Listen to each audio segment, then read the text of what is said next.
Good morning, student. This is the summary of the chapter The Sri Krishna Eating House, written by Anita Desai. This is taken from a book called The Village by the Sea, which is a delightful story about a poor Indian family. The four children, Hari, Leela, Bela and Kamal, have to look after themselves because their mother is very ill and their father is drunk most of the time.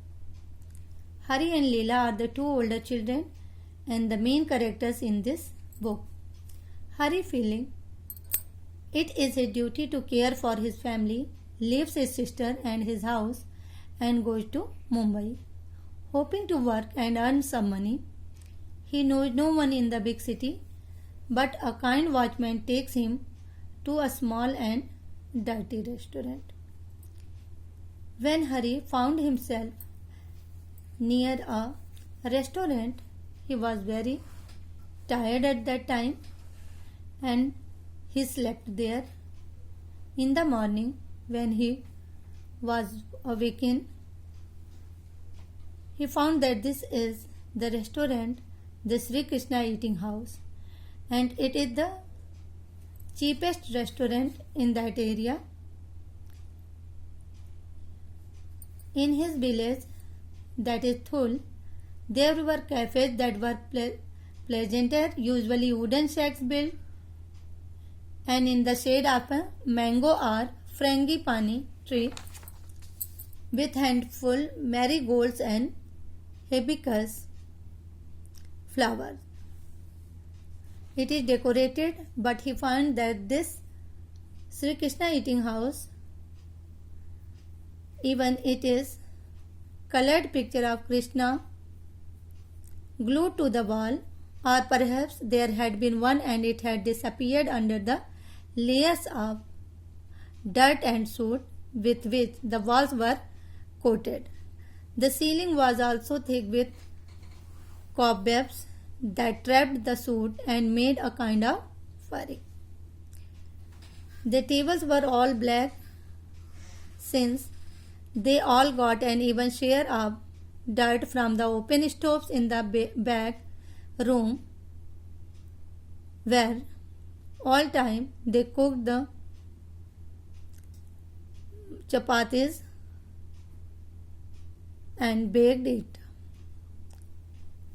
As it was cheapest restaurant, so the usual customer were waggers and coolies, who had stopped in between carrying their loads, sack of coals and cylinder of gas, and also the cart puller who dragged goods through the city on long wooden hand-drawn cart. These people seem to have no fixed working hour, so the restaurant is open for all the time from morning to night. So the owner didn't get the time to decorate it. He worked hard himself, and there are two helpers. They are two boys who knead the dough and make chapatis, and one of them baked it. When Hari got a glass of tea and a baked chapatis, he said to Jagu that he had no money for it. Can you give me work in your restaurant? He agreed. He was agreed, and he started to clean the utensils there, and after that he started to knead the dough and make chapatis with the two boys.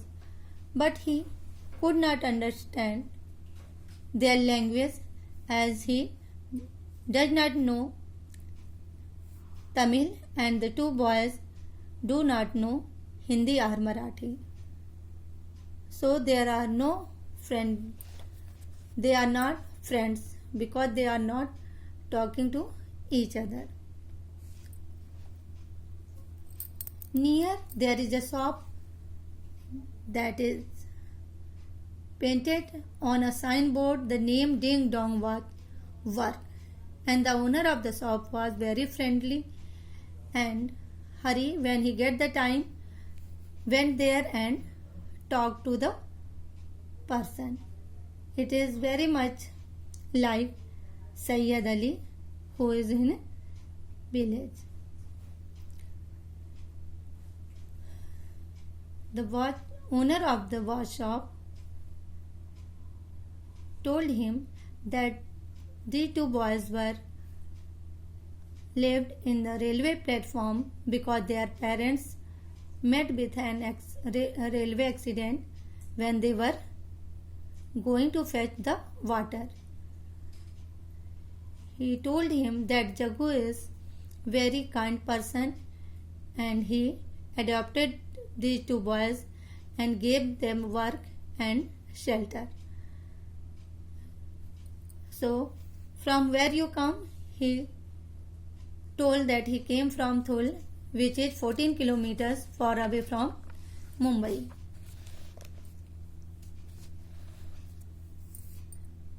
He thought that he had parents and he has his house. So one day he asked to the watch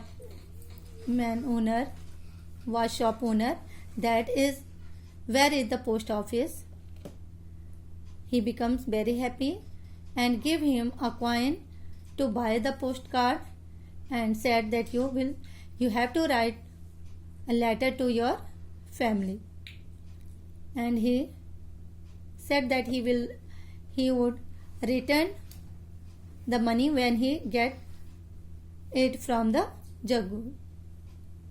He started to write the letter and he write that, dear mother, I am in Bombay. I have a job. I will bring you my earnings. I hope you are well. I am well. Remember me to my sisters. And to fill the postcard, he write his name in a large letters. But he did not write his address. Seeing this, the owner of the watch shop thought that he would stay in Mumbai. Thank you.